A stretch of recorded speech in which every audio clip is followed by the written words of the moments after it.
नमो ओं विष्णुपदाय कृष्णप्रेष्ठाय भूतले श्रीमते जयपताका स्वामिनिधि नामिने नमो आचार्य पादाय निदाय कृपपदायिने गौरगतदामदाय नगर ग्रामधारिणे नमो ओं विष्णुपदाय कृष्णप्रेष्ठाय भूतले श्रीमते भक्ति वेदांत स्वामिनिधि नामिने नमस्ते सारस्वते देवी गौरवाणी प्रचारिणे निर्विशेष शून्यवादी पाश्चात्य देशधारिणे जय श्री कृष्ण चैतन्य प्रभु नित्यानंद श्री अद्वैत गदाधर श्रीवासादि गौर भक्त वृंदा हरे कृष्णा कृष्ण कृष्णा हरे हरे हरे राम राम राम हरे हरे नारायणं नमस्कृत्यं नरं चैव नरोत्तमं देवीं सरस्वतीं व्यासं ततो जयमुदीरयेत् नष्टप्रायेषु अपत्रेषु नित्यं बाहवद सेवया भगवति उत्तम श्लोके भक्तिर्भवति नैष्टकी मुखं करोति वाचालं पुंगुं लङ्घाय देगिरिं यत्कृपातमहं वन्दे श्रीगुरुं दीनतारिणं परमानन्दं माधवं श्रीचैतन्य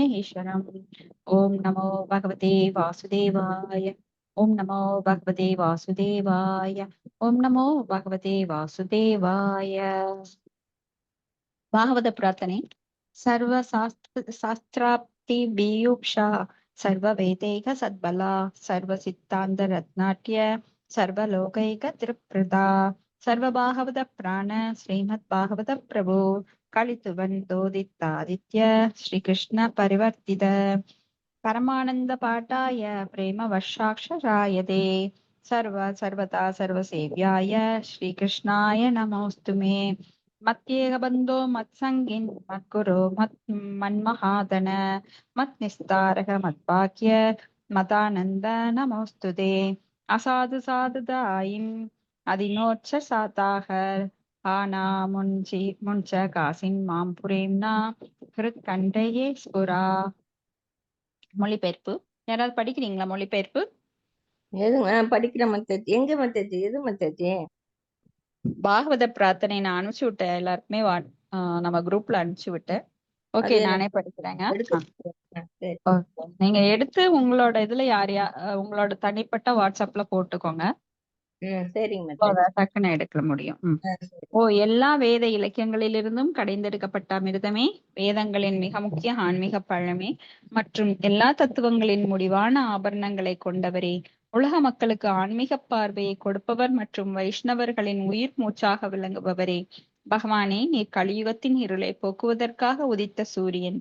உண்மையில் நீர் எங்களிடம் திரும்பி வந்த கிருஷ்ணர். ஓ ஸ்ரீமத் பாகவதமே, உங்களுக்கு என் பணிவான வணக்கங்கள். உங்களை படிப்பவர்கள் உன்னத ஆனந்தத்தை அடைவார்கள், ஏனெனில் உங்கள் எழுத்துக்கள் அவர்களுக்கு தூய பக்தி தொண்டை பொழிகின்றது. நீங்கள் பகவான் கிருஷ்ணரின் அவதாரமாக இருப்பதால் எப்பொழுதும் அனைவரும் உங்களுக்கு தொண்டு புரிய வேண்டும். ஓ ஸ்ரீமத் பாகவதமே, என்னுடைய ஒரே நண்பரே, உடன் இருப்பவரே, என்னுடைய ஆசிரியரே, என்னுடைய மிகப்பெரிய சொத்துமாகவும் விடுவிப்பவராகவும் இருப்பவரே, என்னுடைய மிக நல்ல பாக்கியம் மற்றும் ஆனந்தமாக இருப்பவரே, என்னுடைய மரியாதை கலந்த வணக்கங்களை ஏற்றுக்கொள்ளுங்கள். ஓ ஸ்ரீமத் பாகவதமே, புனிதமற்றவருக்கும் புனிதத்தை வழங்குபவரே, மிகவும் வீழ்ச்சியடைந்தவர்களை உயர்த்துபவரே, என்னை எப்போதும் கைவிட வேண்டாம். கிருஷ்ணருக்கான தூய பக்தி தொண்டருடன் எப்போதும் என் இதயத்திலும் தொண்டையிலும் தோன்றுவீராக. ஹரி ஓம் தத் சத். ஹரே கிருஷ்ணா. ஓம் நமோ பகவதே வாசுதேவாய. His Divine Grace Bhakti Vedanta Swami Srila Prabhupada ki jai. நாம மூன்றாவது காண்டம், இரண்டாவது புத்தகம், அத்தியாயம். ஹரே கிருஷ்ணா மாதாஜி, பிரணாம். ஹரே கிருஷ்ணா, பிரணாம் மாதாஜி. அத்தியாயம் 33, 5வது ஸ்லோகம் படிக்க போறோம். கரெக்டுங்களா? ஓகே மாதாஜி, கரெக்டுங்க மாதாஜி. சரிங்க மாதாஜி. பதம் 5. ஸ்வத்தேக தத்ர பிரச்சமாயம் பாப்மனாம் நிதேசபாஜாம் ச விபோ விபூதயே யதாவதாரஸ்தவ சூகராதய ஸ்ததாயாம் நபி ஆத்மதோபலப்தயே. ஹரே கிருஷ்ணா. மொழிபெயர்ப்பு. என் அன்பு பகவானே, நீங்கள் நெறி தவறியோரின் பாவச் செயல்களை குறைக்கும் பொருட்டும் அவர்களின் அறிவை பக்தியிலும் விடுதலையிலும் வளம்பெறச் செய்யும் பொருட்டும் இந்த உடலை எடுத்துள்ளீர்கள். இந்த பாவம் நிறைந்த மக்கள் உங்கள் வழிகாட்டலை சார்ந்துள்ளதால், உங்கள் சொந்த விருப்பத்தால் நீங்கள் ஒரு காட்டுப்பன்றி மற்றும் பிற வடிவங்களாக பிறப்பு எடுக்கிறீர்கள். அதுபோல உங்களை சார்ந்தவர்களுக்கு எல்லை கடந்த அறிவை வழங்கும் பொருட்டு நீங்கள் தோன்றியுள்ளீர்கள். பொருளுரை. முந்தைய பதங்களில் பரமபுருஷ பகவானின் பொதுவான தகுதிகள் வர்ணிக்கப்பட்டன. இப்போது பகவானது தோற்றத்தின் நோக்கமும் வர்ணிக்கப்படுகிறது. அவரது பல்வேறு வகையான சக்திகளால் இயற்கையின் மீது ஆதிக்கம் செலுத்த விரும்பும் அவர்களது மனப்பாங்கினால் கட்டுண்ட உயிரினங்களுக்கு பல்வேறுபட்ட உடல்களை அவர் அளிக்கிறார். ஆனால் காலப்போக்கில் இந்த உயிரினங்கள் மிகவும் தாழ்ந்து போவதால் அவர்களுக்கு அறிவொளி தேவைப்படுகிறது. வாழ்வின் உண்மை நோக்கத்தை நிறைவேற்றுவதில் முரண்பாடுகள் ஏற்படும் போதெல்லாம் பகவான் ஒரு அவதாரமாக தோன்றுகிறார் என்று பகவத்கீதையில் குறிப்பிடப்பட்டுள்ளது. பகவான் கபிலராக தோன்றி நெறி தவறிய ஆத்மாக்களுக்கு வழிகாட்டுகிறார். இவ்வாறு அறிவுடன் பக்தியும் பலம்பெறச் செய்வதால் அவர்கள் மீண்டும் பகவானிடம் செல்லலாம். காட்டுப்பன்றி, மீன், ஆமை, நரசிங்கம் போன்ற பரமபுருஷ பகவானின் பல அவதாரங்கள் உள்ளன. பகவான் கபிலதேவரும் பகவானின் அவதாரங்களில் ஒன்று ஆவார். தவறாக வழிநடத்தப்பட்ட கட்டுண்ட ஆத்மாக்களுக்கு உன்னதமான அறிவை கொடுக்க பூமியின் மேற்பரப்பில் பகவான் கபிலதேவர் தோன்றினார் என்று இங்கு ஏற்கப்பட்டிருக்கிறது. ஹரே கிருஷ்ணா மாதாஜி. ஹரே கிருஷ்ணா. தேங்க்யூ மாதாஜி. அப்போ நெறி தவறியோரின் பாவச் செயல்களை குறைக்கும் பொருட்டும் அவர்களுக்கு அவர்களின் அறிவை பக்தியிலும் விடுதலையிலும் வளம்பெறம் செய்யும் பொருட்டும் இந்த உடலை எடுத்துள்ளீர்கள். ஏன் பகவான் பல்வேறு அவதாரங்களை எடுக்கிறார் அப்படின்னா, அவர் தோன்றுவதற்கு இங்க காரணமே கிடையாது. அவர் ஸ்வராட், சுதந்திரமானவர். நான் காரியம் காரணம் ச வித்தியதே. அப்ப அவருக்கு எந்த காரணமும் இல்ல, காரியம் கிடையாது. இந்த பூவுலகில் தோன்ற வேண்டிய அவசியம் அவருக்கு கிடையாது. இந்த பிரபஞ்சங்கள்ல தோன்ற வேண்டிய அவசியம் அவருக்கு எதுவுமே கிடையாது, எல்லளவு கூட கிடையாது. ஆனாலும் அவர் ஏன் இங்கு வருகிறார்? பல்வேறு உடல்கள் கொண்டு அவதாரமாக அவரே இங்க வருகிறார். மச்ச அவதாரம், கூர்ம அவதாரம், வராக அவதாரம், நரசிம்ம அவதாரம், வாமன அவதாரம், கிருஷ்ண அவதாரம், ராம அவதாரம், பலராமராக வருகிறார். இப்படி கபில தேவராகவும் வருகிறார். சக்தி ஆவேச அவதாரமாக வருகிறார். யுக யுகமாக அவர் ஏன் தோன்றுகின்றார் அப்படின்னு கேட்டா, காரணமற்ற கருணையினால். நம்மளுக்கெல்லாம் சில பேர் மேல கருணை வந்தது அப்படின்னா அதுக்கு ஒரு காரணம் இருக்கும். ஆனா பகவான் இங்க ஏன் வர்றாருன்னா அவருக்கு காரணம் கிடையாது. அவருக்கு ஒரே ஒரு காரணம் என்ன? தன் பக்தர்களை தன்னிடம் அழைத்து தன்னுடைய லோகத்திற்கு கொண்டு செல்வதே அவருக்கு ஒரே காரணம். ஏன்னா அது அன்பினால். ஒரு தாய் தன்னுடைய அன்பை என்னைக்கும் மறக்கிறதே கிடையாது. ஆனா ஒரு தமையனோ இல்ல குழந்தைகளோ தாயை வெறுத்துட்டு சீக்கிரம் வெளியில போயிடுவாங்க. ஆனா தாய் என்னைக்கும் தன் குழந்தைகளுடன் பரிவுடன், அவன் திருடனா இருந்தா கூட பரிவுடன் இருப்பான். ஏன்னா தாய் பெற்ற தாய்க்கு எப்பொழுதுமே தன் குழந்தைகளிடம் பாசம் இருக்கும்.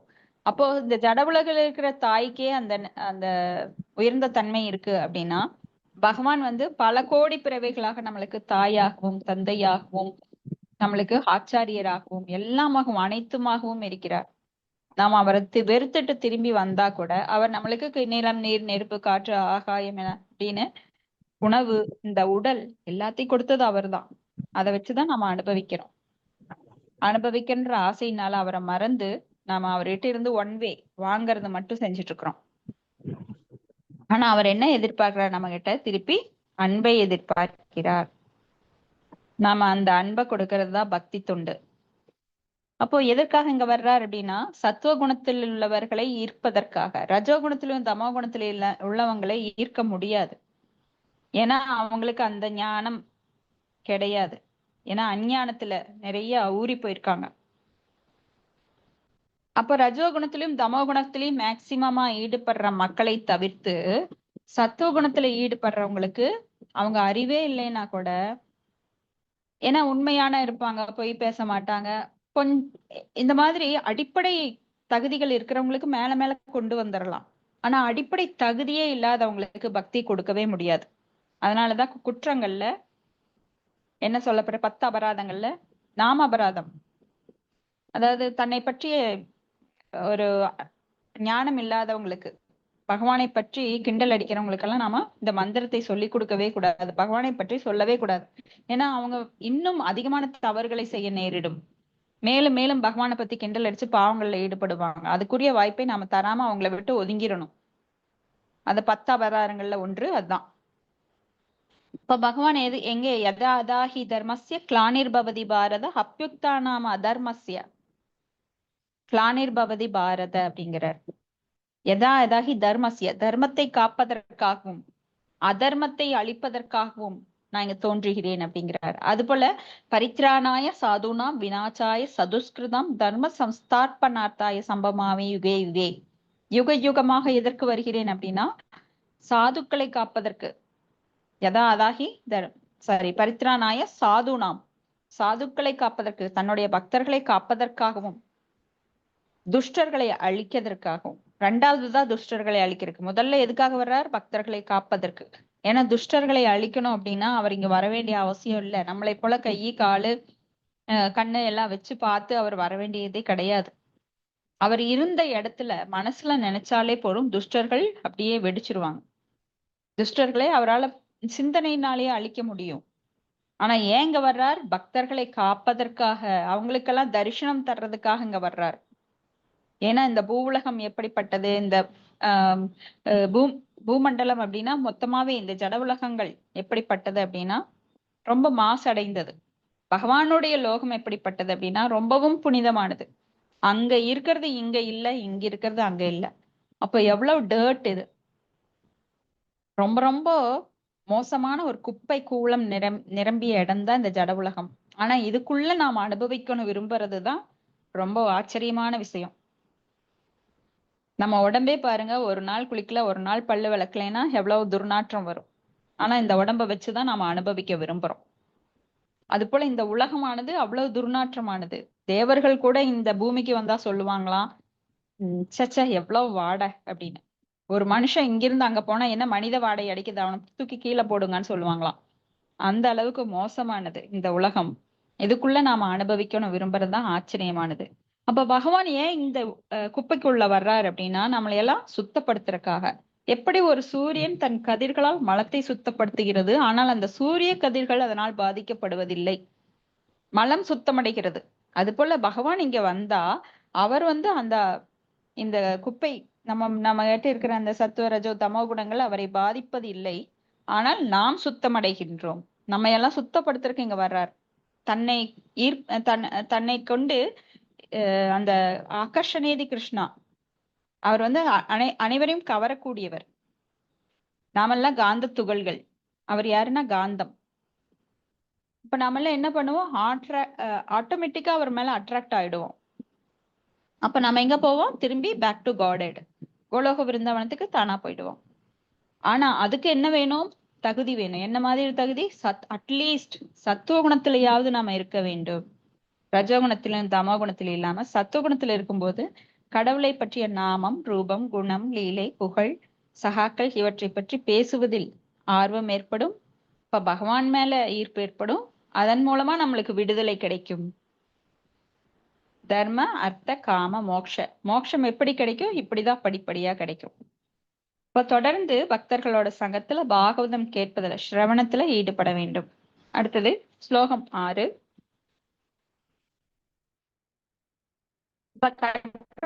ஆத்மாக்களுக்கு உன்னதமான அறிவை கொடுக்க பூமியின் மேற்பரப்பில் பகவான் கபில தேவர் தோன்றுகிறார். கபில தேவர் யாரு? பகவானோட இன்கார்னேஷன். அப்ப நம்மளுக்கெல்லாம் அறிவை கொடுப்பதற்காக அவர் இங்க கபிலராக தோன்றி தேவகூதியனோட வயிற்றுல மகனாக தோன்றி கபில போதனைகள் அப்படின்னு சொல்லி சாங்கிய தத்துவத்தை விவரிக்கிறார். ஸ்லோகம் 6. என்னாமதேய ஸ்ரவானோ கீர்த்தனாத் யத் பிரஹ்மவனாத் யத் ஸ்மரணாத பிக்வசித் ஸ்வாதோபி சத்ய சவனாய கல்பதே குத புனஸ்தே பகவன்னோ தர்ஷனாத். ஹரே கிருஷ்ணா. ஹரே கிருஷ்ணா மாதாஜி, நான் படிக்கிறேன் பார்த்தேன். ஒருவர் ஒரு முறை பரமபுருஷ பகவானின் புனித பெயரை கூறினால் அல்லது அவரை பற்றி இசைத்தல், அவரது திருவிளையாடல்கள் பற்றி கேட்டால், அவருக்கு வணக்கங்களை அர்ப்பணித்தால் அல்லது அவரை நினைவு கூர்ந்தாலும் கூட அவர் நாய்க்கறி உண்ணும் குடும்பத்தில் பிறந்தவனாயினும் உடனே வேத வேள்விகளை நிகழ்த்துவதற்கு தகுதியானவர் ஆகிறார் என்றால், பரமபுருஷரை நேருக்கு நேர் பார்க்கும் மனிதர்களின் ஆன்மீக முன்னேற்றம் பற்றி சொல்ல ஏதுமில்லை. பொருளுரை: இங்கு பகவானுடைய புனித பெயரை உச்சரிப்பதன், கேட்பதன் அல்லது நினைவு கூர்வதன் ஆன்மீக சிறப்பாக வற்புறுத்தப்படுகிறது. ரூப கோஸ்வாமி கட்டுண்ட ஆத்மாவினது பாவச் செயல்களின் வரிசையை விவாதம் செய்கிறார். பக்தி தொண்டில் ஈடுபடுபவர்கள் எல்லா பாவச் செயல்களின் எதிர் செயல்களில் இருந்தும் விடுபடுகிறார் என்று பக்தி ரசாமிர்த சிந்துவில் அவர் நிலைநிறுத்துகிறார். இதுவும் பகவத்கீதையில் உறுதி செய்யப்படுத்தப்படுகிறது. பகவான் தன்னிடம் சரணடைபவரின் பொறுப்பேற்கிறார். பாவச் செயல்களுக்கான எதிர் செயல்களில் நின்றும் அவரை விடுவிக்கிறார் என்று பகவான் கூறுகிறார். பரமபுருஷ பகவானின் புனித பெயரை உச்சரிப்பதால் ஒருவர் பாவச் செயல்களுக்கான எதிர் செயல்களில் இருந்து மிக விரைவில் தெளிவு பெற முடியும் என்றால், பின்னர் அவரை நேருக்கு நேர் பார்க்கும் மனிதர்கள் பற்றி என்ன சொல்வதற்கு உள்ளது? கேட்டல் மற்றும் உச்சரிக்கும் முறைகளில் தூய்மை அடைபவர்கள் உடனே வேத வேள்விகளை நடத்தும் தகுதி பெறுகிறார்கள் என்று இங்கு மற்றொரு கருத்து உள்ளது. பொதுவாக பிராமண குடும்பத்தில் பிறந்து 10 விதமான தூய்மையடையும் முறைகளால் சீர்திருத்தம் அடைந்து வேத இலக்கியம் கற்றவர் மட்டுமே வேத வேள்விகளை நடத்த அனுமதிக்கப்படுகிறார். ஆனால் இங்கு உடனே என்று பொருள்படும் சத்திய என்னும் சொல் பயன்படுத்தப்படுகிறது. ஸ்ரீதர சுவாமியும் வேத வேள்விகளை நிகழ்த்தும் தகுதியை ஒருவர் உடனே பெற முடியும் என்று குறிக்கிறார். நாய்களை உண்ண பழக்கப்பட்ட கீழ்ச்சாதியின் ஒரு குடும்பத்தில் பிறந்த ஒருவர் தன் முந்தைய செயல்களால் அவ்வாறு நிலை பெறுகிறார். ஆனால் தூய்மையில் அல்லது கேட்பதால் அவர் பாவ எதிர் செயல்களிலிருந்து விடுபடுவது மட்டுமன்றி அவர் உடனே எல்லா தூய்மையடைந்த முறைகளின் முடிவையும் அடைகிறார். பிராமண குடும்பத்தில் பிறப்பு எடுப்பது என்பது நிச்சயமாக ஒருவரது முந்தைய பிறவியின் பக்தி செயல்களால் ஆகும். ஆயினும் பிராமண குடும்பத்தில் பிறந்த ஒரு குழந்தை தன்னுடைய பூநூலை ஏற்றுக்கொள்ளும் தொடக்க நிலை சீர்திருத்தத்திற்காகவும் பல பிற சீர்திருத்த முறைகளுக்காகவும் பிறரை சார்ந்துள்ளது. ஆனால் பகவானின் புனித பெயரை உச்சரிப்பவர் நாய் உண்பவர்களாகிய சண்டாளர்களின் குடும்பத்தில் பிறந்திருந்தாலும் அவருக்கு சீர்திருத்தம் தேவையில்லை. ஹரே கிருஷ்ணா என்று உச்சரிப்பதாலேயே அவர் உடனே தூய்மை அடைகிறார். மிகவும் படித்த பிராமணரை போன்றே நல்லவர் ஆகிறார். இந்த தொடர்பில் ஸ்ரீதர சுவாமி சிறப்பாக குறிக்கிறார். அநேக பூஜ்யத்வம் லக்ஷதே. சில ஜாதி பிராமணர்கள் ஹரே கிருஷ்ணாவை உச்சரிப்பதால் தூய்மை தொடங்குகிறது என்று குறிக்கின்றனர். ஆம், அது உச்சரிப்பவரின் தனிப்பட்ட அனுபவத்தை சார்ந்து. ஆனால் அவர் குற்றமின்றி பகவானின் புனித பெயரை உச்சரிப்பதால் ஸ்ரீதர சுவாமியின் குறிப்பு முழுதும் பொருந்துகிறது. ஏனெனில் அவர் உடனே பிராமணரை விட மேலானவர் ஆகிறார். ஸ்ரீதர சுவாமி கூறுவது போல பூஜ்யத்துவம் அவர் உடனே மிகவும் படித்த பிராமணரை போல் மதிப்பு மிக்கவர் ஆகிறார். வேத வேள்விகளை நிகழ்த்தவும் அனுமதிக்கப்படுகிறார். பகவானின் புனித பெயரை உச்சரிப்பதாலேயே ஒருவர் உடனே புனிதமடைய முடியும் என்றால், பின்னர் பகவானை நேருக்கு நேர் பார்க்கும் மனிதர்களை பற்றியும் தேவகூதி கபிலதேவரை புரிந்து கொள்பவர் பற்றியும் என்ன கூற இயலும்? பொதுவாக சீடனை தொடுக்க நிலையில் வழிநடத்தும் பணி உண்மையான ஆன்மீக குருவை சார்ந்தது. உச்சரிக்கும் முறையால் தூய்மையும் தகுதியும் வாய்ந்த ஒரு சீடனை பார்த்தால் அவர் அந்த சீடனுக்கு பூநூலை அளிக்கிறார். பின்னர் அவர் 100% ஒரு பிராமணருக்கு சமமாக கருதப்படுவார். இதுவும் ஸ்ரீ சந்தான கோஸ்வாமியால் ஹரி பக்தி விலாசில் உறுதி செய்யப்பட்டுள்ளது.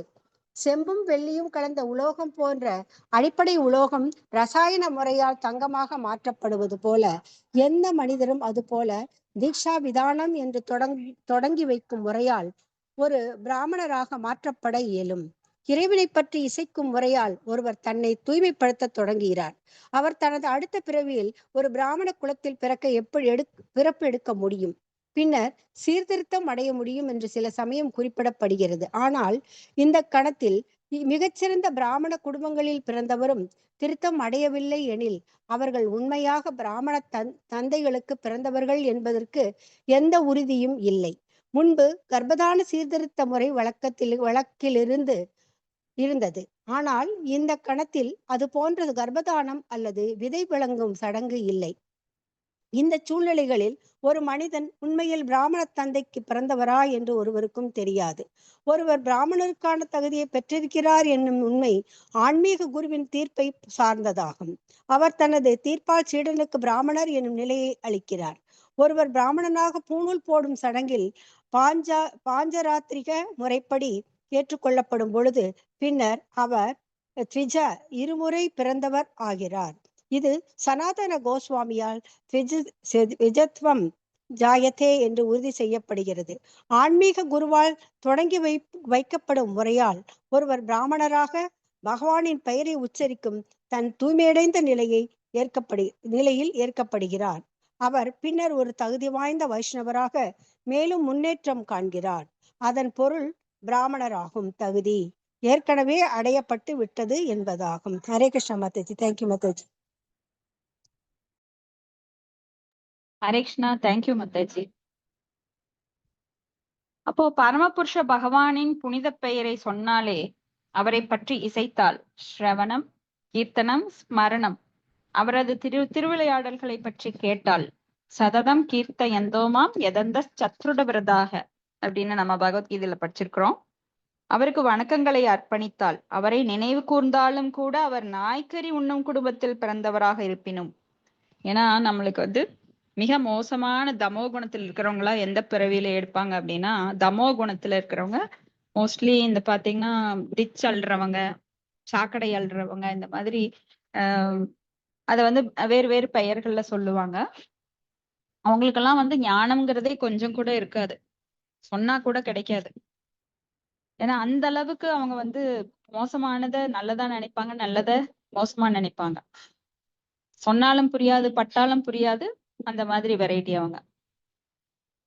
அப்போ பகவானுடைய புனித நாமத்தை தெரிந்தோ தெரியாமலோ கேட்டால் கூட, இப்போ கனகதாசர் அவங்க எல்லாம் கீழ்குளத்துல பிறந்தவங்க தான். ஆனாலும் அவர் எவ்வளவு பக்தி பண்றார் கனகதாசர். ஏன்னா குளத்தை வைத்து அவரை தள்ளி வைத்து அப்போ பகவான் திருவிளையாடல் பண்ணி, இதெல்லாம் நாம பல தடவை பேசியிருக்கோம். அப்ப குளம் என்பது பக்திக்கு தடை கிடையாது. அதுவும் இந்த கலியுகத்துல முக்கியமா 3 யுகங்கள்ல பிராமணா, சத்திரியா, வைஷ்யா இவங்களுக்கு மட்டும்தான் வேதங்கள். அதுவும் முக்கியமா முதல் யுகத்துல பிராமணர்கள் மட்டும்தான் இந்த வேதங்களை தொடரும், மற்றவர்களுக்கெல்லாம் வாய்ப்பே கிடையாது. அதுவும் பெண்கள் சூத்திரர்களுக்கு சமமாக சொல்லப்படுறாங்க. அந்த காலத்துல பெண்கள் படிக்கவே கூடாது. இந்த காலத்துலதான் எல்லாருமே ஜடப்படிப்பு, அது ஆன்மீக படிப்பு கிடையாது. இன்னைக்கு எல்லாருமே படிக்கிறாங்க. நானும் பெண்களும் ஆண்களும் ஒன்று அப்படின்னு சொல்லிக்கிட்டு நிறைய சமூகத்துல இன்னைக்கு பெண்கள் கூட ஹை லெவல்ல இருக்காங்க. எல்லா நிலைகளிலும் அவங்க போட்டி போடுறாங்க. ஸ்போர்ட்ஸ் ஆகட்டும், அலுவல்கள் ஆகட்டும், ஆபீசர் லெவல்ல இருந்து எல்லாமே அவங்க போட்டி போடுறாங்க. ஆனா இந்த காலம் எப்படி கலியுகத்துல, அந்த யுகங்கள்ல சூத்ராஸ், வைசியாஸ், ததா சூத்ராஸ், வைசியாஸ், ஸ்திரியாஸ் அப்படின்னு நாம பாக்குறோம் பகவத்கீதையில. மாம்ஹி பார்த்தவியபா சத்ய ஏ அபிஷூபாபயோனையே அப்படின்னு. சோ இந்த 3 இனத்தவரும் தமோ குணத்துல இருக்கிறதுனால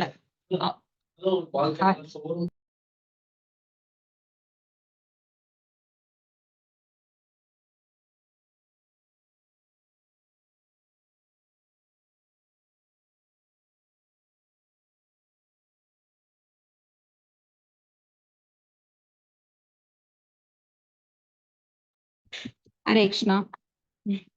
அப்போ இங்க பெண்கள் எடுக்க முடியாது சாஸ்திர நூல்களை அவங்க கையில எடுக்க முடியாது. இன்னைக்கு பெண்களுக்கு எல்லாமே கிடைக்குது அப்படின்னா ஸ்ரீ சைத்தன்ய மகாபிரபுவின் காரணமற்ற கருணையினால எல்லாருமே. ஏன்னா கலி யுகத்துல என்ன பண்றாங்கன்னா, கலௌ சூத்திர சம்பவ அப்படின்னு சொல்லிட்டு எல்லாருமே சூத்திரர்களாக பிறக்கிறார்கள். ஏன் அப்படின்னா 10 வகையான தூய்மைப்படுத்தும் சடங்குகள் எங்கேயும் நடத்தப்படுறது கிடையாது. இந்த கலியுகத்துல அப்படியே சடங்குகள் நடத்தப்பட்டாலும் பகவானுடைய உணர்வு கிடையாது. அப்ப இந்த ஸ்லோகத்துல சில பிரபுபாதர் என்ன சொல்றாருன்னா, பகவானோட புனித பெயரை உச்சரிப்பதால, கேட்பதால, நினைவு கூறுவதால அவங்க மிக உயர்ந்த நிலைக்கு போக முடியும். ஏன்னா பகவானுடைய புனித நாமத்தின் மகிமை உணர்ந்தவர்கள் அதை உயிர் மூச்சா எடுத்துக்கிறாங்க. ஹரே கிருஷ்ண கிருஷ்ண கிருஷ்ண ஹரே ஹரே, ஹரே ராம ராம ராம ஹரே ஹரே. சிஷ்டாஷ்டகத்துல நாம 2வது ஸ்லோகம் படிக்கிறோம். நாம் அஹாரி பகுதா நிஜ சர்வ சக்தி தத்தார்புத நியமித. நியமங்கள் கிடையாது, தத்தார்புத நியமித. ஸ்மரணே நான் காலே, எப்ப வேணா நாம ஸ்மரண் பண்ணலாம். தூக்கத்திலையும் சரி, பாத்ரூம்ல இருக்கும்போது, டாய்லெட் போகும்போது, எப்பவும் 24 மணி நேரமும் எந்த ஒரு கட்டுப்பாட்டு விதியும் கிடையாது. ஸ்மரணே நான் காலே, ஏதாத்ருசி தவக்கிருப பகவன் மமாபி துர்தைவம் ஈத்ருசம் விசாஜனின் ஆணுராக. ஆனா துர்தைவம் ஈத்ருசம் அப்படின்னா துரதிர்ஷ்டம் என்ன அப்படின்னா நமக்கு அந்த நாமத்தின் மேல அதிகமான நம்பிக்கை இல்லை, கவனம் இல்லை. நாமெல்லாம் காலையில எந்திரிச்சு 5 மணிக்கு சாண்ட் பண்றோம், சாண்டிங் செஷன் இருக்கு. ஆனா நாம எப்படி பண்றோம்? இயந்திரம் போல பண்றோம். அப்ப பகவானுடைய நாமம் அவ்வளவு வலிமை வாய்ந்தது, ஆனாலும் அதன் மேல எனக்கு நம்பிக்கை இல்லை. அதுதான் துர்தைவம் ஈத்ருஷம் இசாஜனின் அனுராக. ஆனா துரதிர்ஷ்டம் என்னன்னா இந்த கலியுகத்துல மக்களுக்கு அந்த நாமத்தின் மேல நம்பிக்கை இல்லை. ஏன்னா பகவான் வேற கிடையாது, நாமம் வேற கிடையாது. பகவான் வந்து கலிகாலே நாம ரூபேன கிருஷ்ணாவதாரேன்னு, கலிகாலத்துல நாம ரூபத்தில் அவர் வந்திருக்காரு அவதாரமாக. ஒவ்வொரு யுகத்திலும் ஒவ்வொரு மாதிரி அவர் ரெசிப்ரிகேட் பண்றாரு. சத்தியயுகத்துல நேரா வர்றாரு, அடுத்த யுகத்துல கனவுல வர்றாரு, அப்புறம் அசரீரியா வர்றாரு, இந்த கலியுகத்துல நாம ரூபத்துல வர்றாரு. அதான் நேத்து படிச்சோம் இல்லைங்களா, கடைசி ஸ்லோகம். சர்வ பாப பிரணாச்சனம் பிரணாமோ துக்க சமண தம் நமாமி ஹரின் பரம். எல்லா பாவங்களையும் போக்கக்கூடியது. நாய் உண்பவன் அந்த சண்டாளன் கீழ்குளத்துல பிறந்தவனாக இருந்தாலும் அந்த நாமத்தை சொல்லும் போது இந்த அடுத்த ஸ்லோகத்துல அது வருது, அஹோ பதோச்சோ கரியான் அப்படின்னு.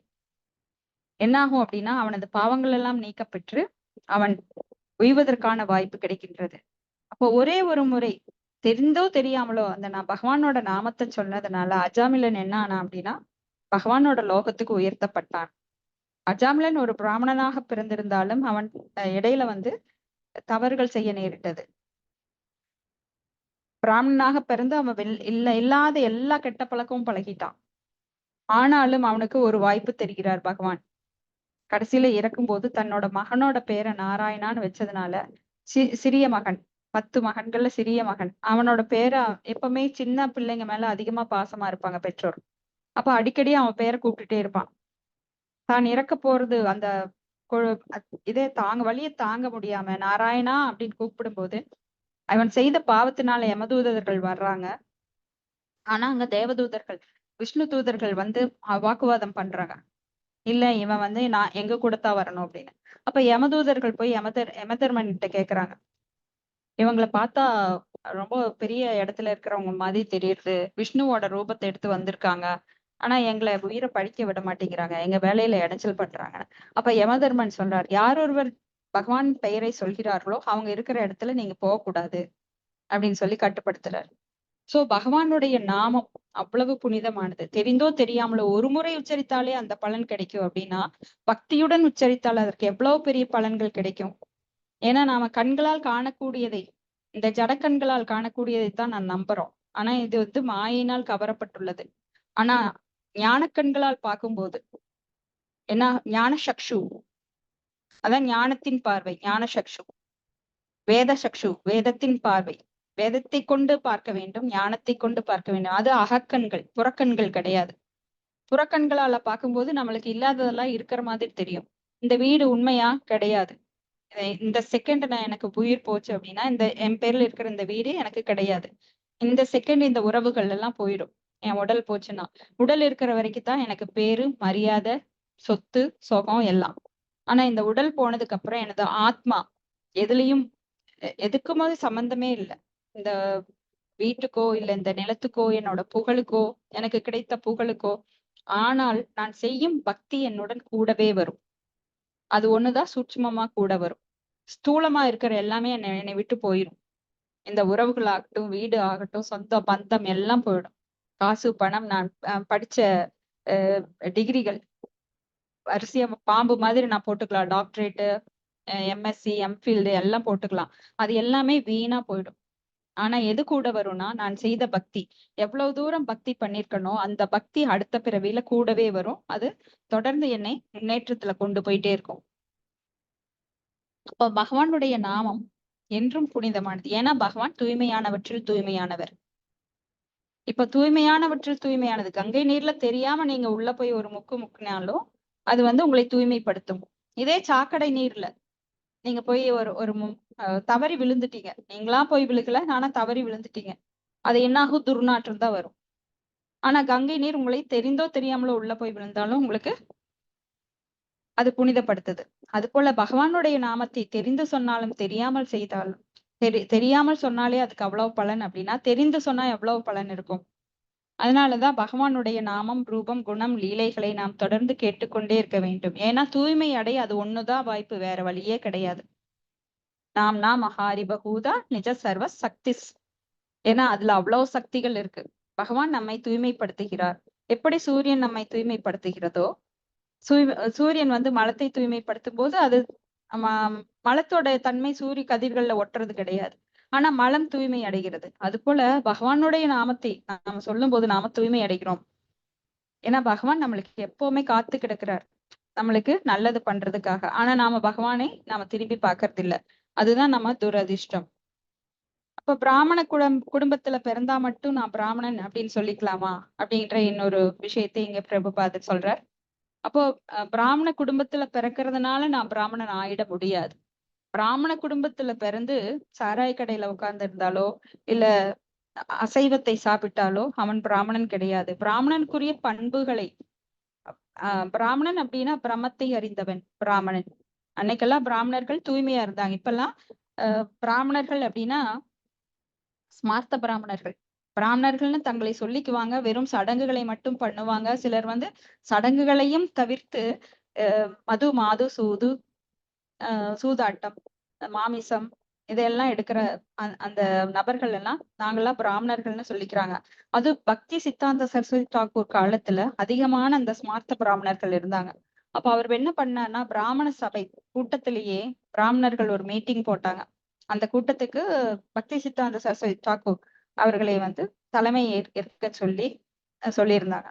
அப்போ அவர் வந்து பேசினார். என்னன்னா பிராமணர்கள் அப்படின்னா பிராமணர்கள் மிகவும் பகவானுக்கு மிகவும் பிரியமானவர்கள்.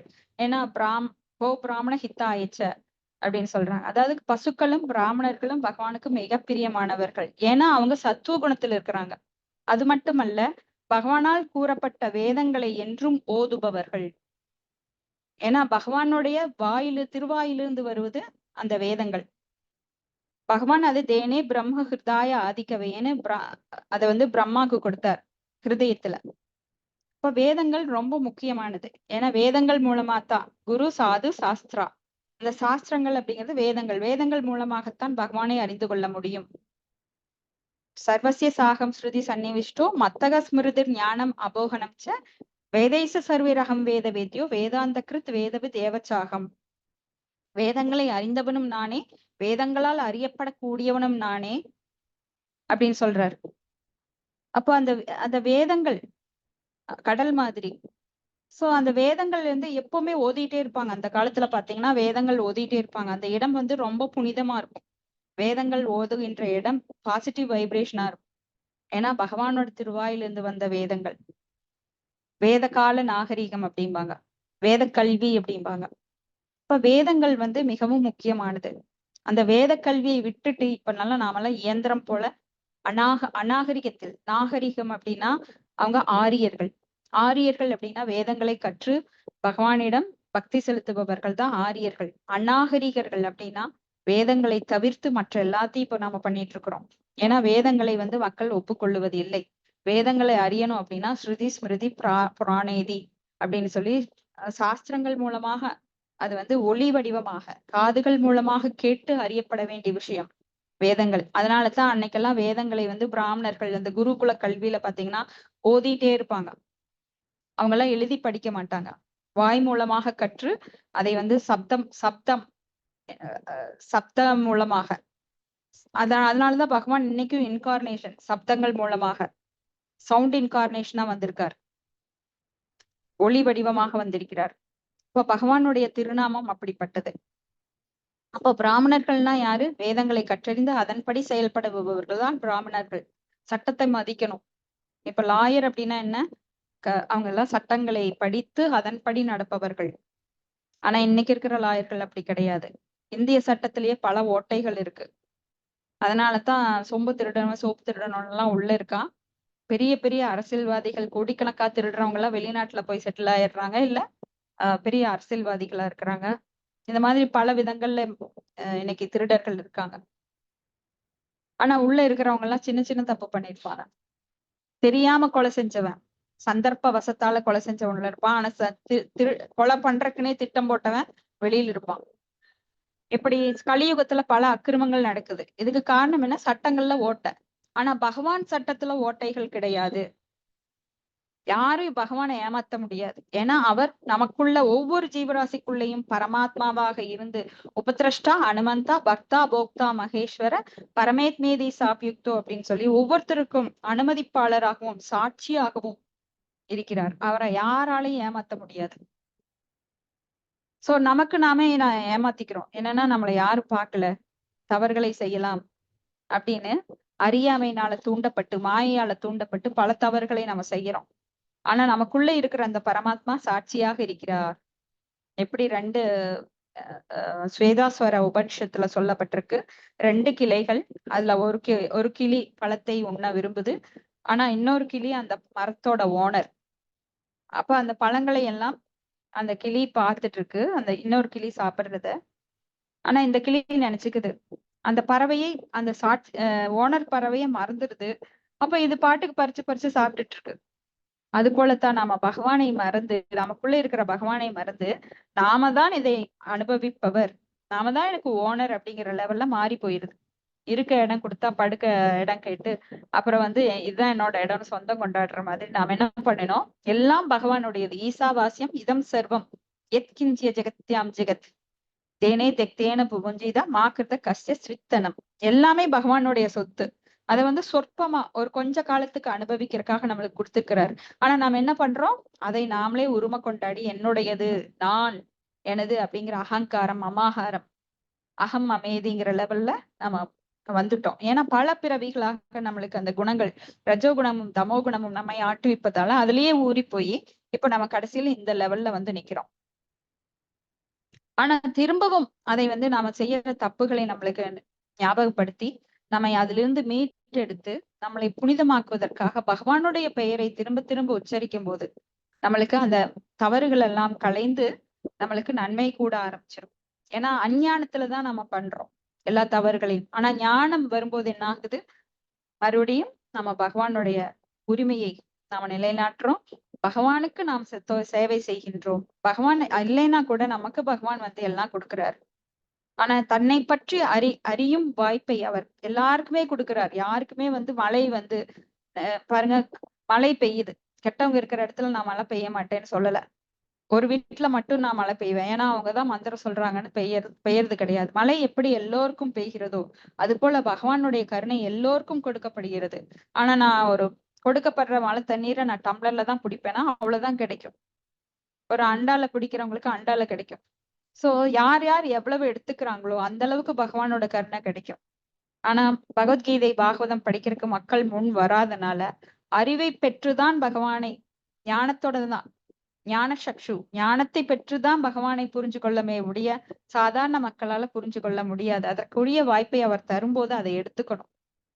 எடுத்துக்காம நான் பகவத்கீதை படிக்காம நான் கற்பனையிலேயே பகவானை புரிஞ்சுக்கிறேன், எனக்கு ரோட்ல போறவங்க சொன்னாங்க. அப்போ இது பரம்பரா வழியிலிருந்து வரும் சீட பரம்பரையின் மூலமாக புரிந்து கொள்ளப்பட வேண்டிய விஷயம். வேதங்களை கற்றவர்களிடம் நாம் கேட்க வேண்டும். யாரிடம் கேட்க வேண்டும் அப்படிங்கிறது இருக்கு. ஒரு மேக்ஸ் டீச்சர் கிட்ட போய் எனக்கு ஹிஸ்டரி சொல்லித்தாங்க, இல்ல ஒரு பிடி டீச்சர் கிட்ட போய் எனக்கு மெக்கானிக்கல் சொல்லித்தாங்கன்னு சொல்ல முடியாது. அப்போ யாரிடமிருந்து பகவானை பற்றிய அறிவை பெற வேண்டுமோ அந்த சீட பரம்பரையை நாடி தத்வித்தி பிரதிபாதேன பரிப்பிரஷ்னேன சேவையா உபதேசந்தி தேஜ்ஞானம் ஞானின தத்துவ தர்ஷனக. ஞானிகளிடம் அந்த தத்துவ தர்ஷனத்தை பெற வேண்டும். அப்போ வைஷ்ணவர்கள் அப்படிங்கிறவங்க பகவானின் மிக உயர்ந்த பக்தர்கள். பிராமணர்கள் கீழே தான் வரும். ஏன்னா பிரம்மனை அறிந்தவன் பிராமணன். ஆனா பிரம்மனை மட்டும் அறிந்தால் பத்துமா? கிடையாது. அப்புறம் பகவானுக்கு பக்தி செலுத்தணும், அன்பு தொண்டு பண்ணணும். அப்புறம் அவங்க வைஷ்ணவர்கள். இப்ப பிராமணர்களை விட வைஷ்ணவர்கள் உயர்ந்த நிலையில் இருக்கிறாங்க. அந்த வைஷ்ணவர்கள் நிலையை அடைய வேண்டும் என்றால், அந்த தகுதியை அடைய வேண்டும் என்றால் நாம முதல்ல பிராமண தகுதி அடையணும். பிராமண தகுதி அடையணும்னா சத்துவகுணத்தில் லயித்திருக்க வேண்டும். ஏன்னா பிராமணனுக்குரிய குணம் என்ன? சத்துவகுணம். அப்ப ரஜோகுணத்துல தமோ குணத்துல இருக்கிறவங்க அட்லீஸ்ட் சத்துவகுணத்திலேயாவது இருக்கணும். அப்புறம்தான் வைஷ்ணவர்கள் ஆக முடியும். சோ இது ரொம்ப முக்கியம். த்விஜ பிராமணன் அது வந்து இருமுறை பிறப்பவர்கள். எப்படின்னா ஒரு முறை தாயாலும் தந்தையாலும் இந்த உடல் கொடுக்கப்படுகிறது. அவங்க நம்மளுக்கு ஜடக்கல்வி தான் தர முடியும்.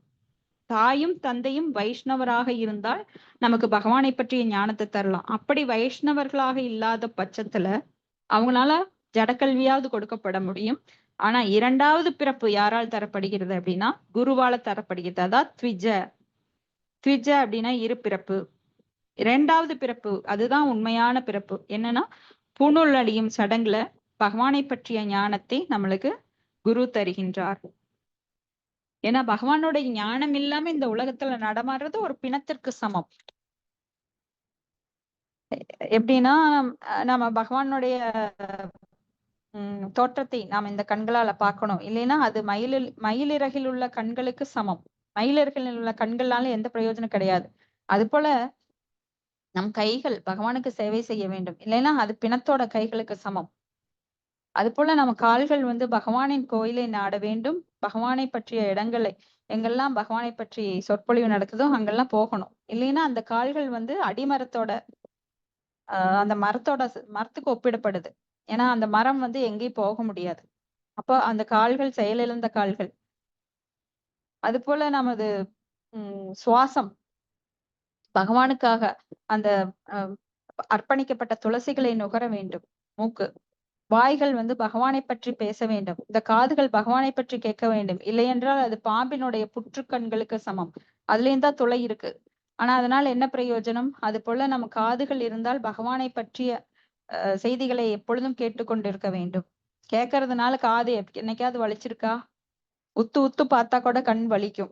ஆனா கேட்கறதுனால நம்மளுக்கு காது வலிச்சிருக்கா? கிடையாது. அப்ப பகவானை பற்றி எப்பொழுதும் கேட்டுக்கொண்டிருக்க வேண்டும். ஒண்ணு நாம பகவானை பற்றி கேட்கலாம். இல்லைன்னா ஜட விஷயங்கள் நிறைய விஷயங்கள் இருக்கு. அதெல்லாம் நம்ம காதுல போயிட்டே இருக்கும். அதெல்லாம் மாயா. நம்மளுக்கு எப்போ பகவானை பற்றி கேட்கும்போது மங்களகரம். ஆனா மற்ற எதை பற்றி கேட்டாலும் நம்மளுக்கு அமங்கலம். யாருக்கெல்லாம் மங்களம் வேணும் அப்படின்னா நம்ம எல்லாருமே கை தூக்குவோம். அப்ப எது மங்களம்? பகவானை பற்றி கேட்பது. அப்ப பாகவதம் பகவத்கீதை கேட்கறதுக்கு எப்போதுமே வாய்ப்பு நம்மளுக்கு கிடைக்குது. யாரெல்லாம் அதை இழக்கின்றார்களோ அதுக்கெல்லாம் எனக்கெல்லாம் வேலை இருக்குங்க, எனக்கெல்லாம் நேரம் இல்லைங்க சொல்றவங்க அமங்கலத்தை நாடி போகலாம். சோ ஒண்ணு மாயாக்கு சேவை செய்யலாம், இல்ல பகவானுக்கு சேவை செய்யலாம். கேட்பதனாலேயே நாம் சேவை செய்கிறோம் அப்படின்னா வேற என்ன வேணும்? இந்த கலியுகத்துல ரொம்ப ரொம்ப எளிமையான முறை. ரொம்ப எல்லாம் கஷ்டப்பட்டு பகவானை பற்றி கேட்கறது காதுல ரத்தம் வருதுங்க எனக்கு அப்படின்னு எல்லாம் சொல்றவங்க யாரும் இங்க கிடையாது. இல்லைங்களா? அப்ப பகவானை பற்றி கேட்பது எப்படி நம் வாயால் அமிர்தத்தை சாப்பிடுவது போல காதுகள் அமிர்தத்தை சாப்பிடுகின்றது. அது அப்படியே இதயத்துக்குள் பாய்கின்றது. யாருக்கெல்லாம் மகிழ்ச்சி வேணும்? அவங்க எல்லாம் பகவானை பத்தி கேட்கலாம். ஏன்னா எல்லாரும் மகிழ்ச்சிக்காக தான் இந்த உலகத்துல ஓடிட்டு இருக்கோம். மகிழ்ச்சி எப்ப வரும்? நாம் தூய்மைப்படும் போது வரும். பகவானை பற்றி கேட்கும் போது மகிழ்ச்சி வரும். ஏன்னா நம்மளுக்குள்ள தூய்மை அடைகிறோம். அப்போ நம்மளுக்கு மகிழ்ச்சி வரும். ஏன்னா நாமெல்லாம் மாசடைந்தவர்கள். அதனாலதான் இந்த ஜட உலகத்துல பிறந்திருக்கிறோம். பிறவாமை வேண்டும் அப்படின்னா என்ன பண்ணணும்? பகவானை பற்றி திரும்ப திரும்ப கேட்கணும். கேட்கும்போது என்ன ஆகுதுன்னா மகிழ்ச்சி தானா வருது. யாரெல்லாம் துக்கத்துல இருக்கிறோமோ, எத்தனை சதவீதம் துக்கத்துல இருக்கிறோமோ அவங்க எல்லாம் நல்லா நம்மளை ஜட்ஜ் பண்ணிக்கலாம், சுய பரிசோதனை பண்ணிக்கலாம். ஏன்னா நம்மெல்லாம் அவ்வளவு மாசடைந்திருக்கிறோம். அதனால அவ்வளவு துக்கம் நம்மளை தாக்குகின்றது.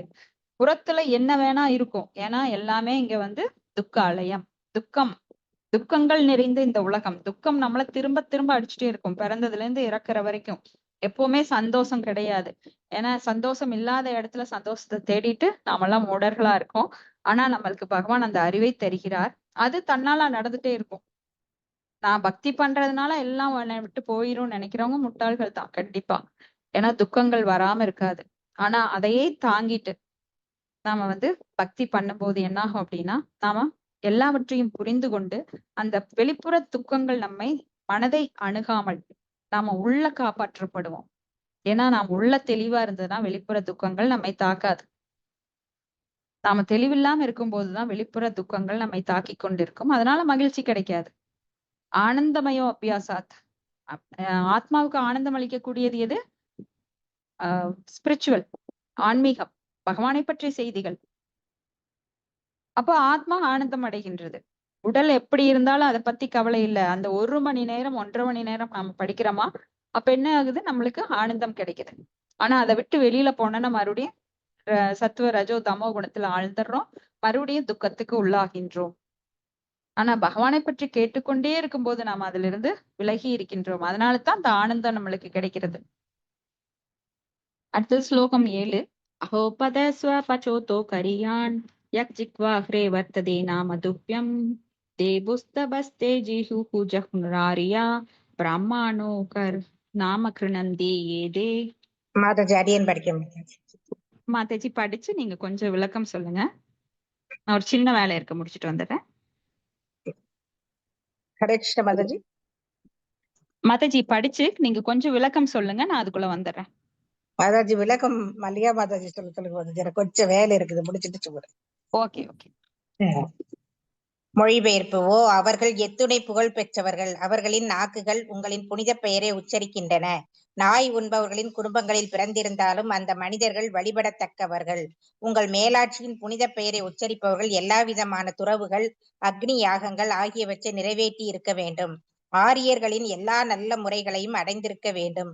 உங்கள் மேலாட்சியின் புனித பெயரை உச்சரிப்பதற்கு அவர்கள் யாத்திரை செய்யும் புனித இடங்களில் குளித்திருக்க வேண்டும், வேதங்களை படித்திருக்க வேண்டும், தேவையான எல்லாவற்றையும் நிறைவேற்றி இருக்க வேண்டும். பொருளுரை. முந்தைய பதத்தில் குறிப்பிட்டுள்ளது போல ஒரு முறை குற்றமின்றி பகவானின் புனித பெயரை உச்சரித்தவர் உடனே வேத வேள்விகளை நிகழ்த்தும் தகுதி பெறுகிறார். ஸ்ரீமத் பாகவதத்தின் இந்த கூற்றால் ஒருவர் வியப்படைய கூடாது. பகவானின் புனித பெயரை உச்சரிப்பதால் ஒருவர் எவ்வாறு மிகவும் உயர்ந்த பிராமணருடன் ஒப்பிடும் வகையில் புனிதராக முடியும் என்று ஒருவர் நினைக்கவோ அல்லது அவநம்பிக்கை கொள்ளவோ கூடாது.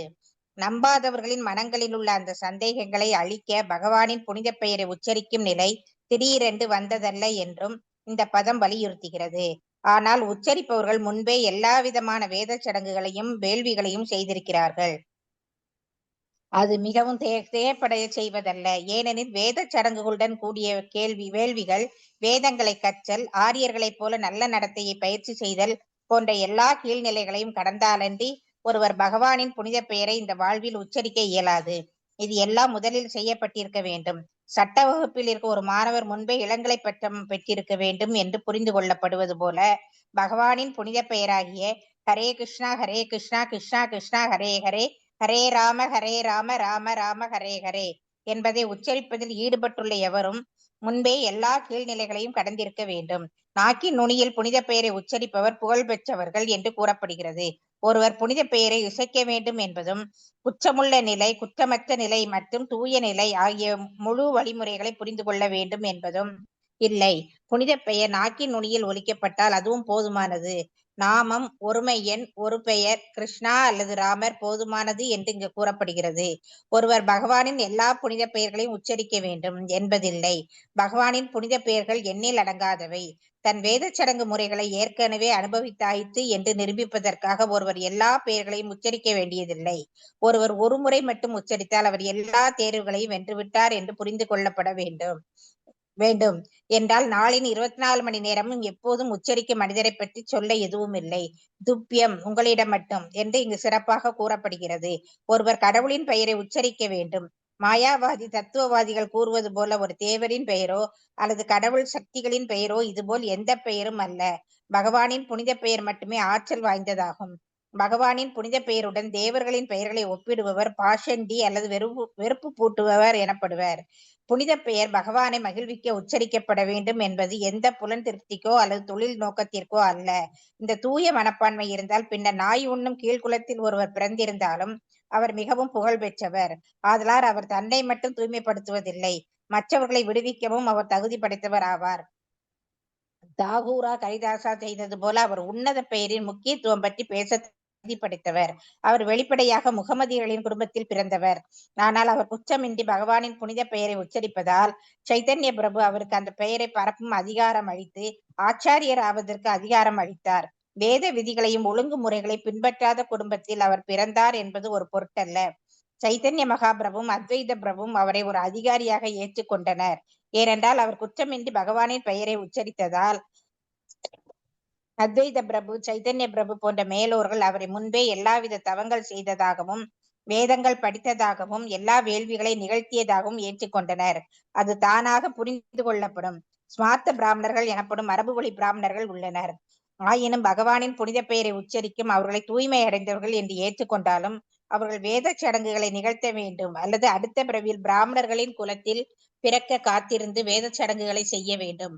ஆனால் உண்மையில் அப்படி இல்லை. அந்த மனிதர் தூய்மை அடைய அடுத்த பிறவி வரை காத்திருக்க வேண்டியதில்லை.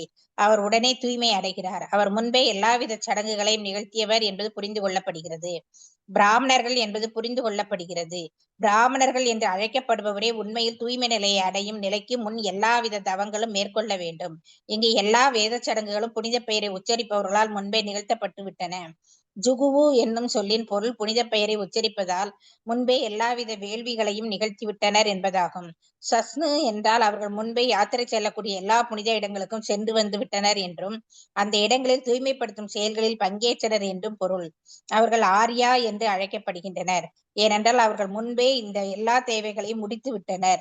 அதனால் அவர்கள் ஆரியர்களுக்கு நடுவில் அல்லது ஆரியர்கள் ஆவதற்கு தகுதியடைந்தவர்களுக்கு நடுவில் இருக்க வேண்டும். ஆரியன் என்பது நாகரிகம் அடைந்தவரை குறிக்கிறது. வேத சடங்குகளுக்கு ஏற்றபடி செயல்முறைகள் ஒழுங்குபடுத்தப்பட்டவர்களை குறிக்கிறது. பகவானின் புனித பெயரை உச்சரிக்கும் எந்த பக்தரும் சிறந்த வகை ஆரியன் ஆவார். ஒருவர் வேதங்களை படித்தாலன்றி அவர் ஆரியன் ஆக முடியாது. ஆனால் உச்சரிப்பவர்கள் முன்பே எல்லா வேத இலக்கியத்தையும் கற்றவர்கள் என்பது தானாகவே புரிந்து கொள்ளப்படுகிறது. இங்கு பயன்படுத்தப்படும் குறிப்பிடத்தக்க சொல் அனுசு என்பதாகும். அதன் பொருள் அவர்கள் முன்பே எல்லா பரிந்துரைக்கப்பட்ட செயல்களையும் முடித்து விட்டதால் அவர்கள் ஆன்மீக குருக்களாகும் தகுதி பெற்று விட்டனர் என்பதாகும். இந்த பதத்தில் பயன்படுத்தப்படும் கிருணந்தி என்னும் சொல் சடங்குகளுக்கான நிகழ்முறைகளின் முழுமையான நிலையில் முன்பே நிலைநிறுத்தப்பட்டது என்று பொருள்படும்.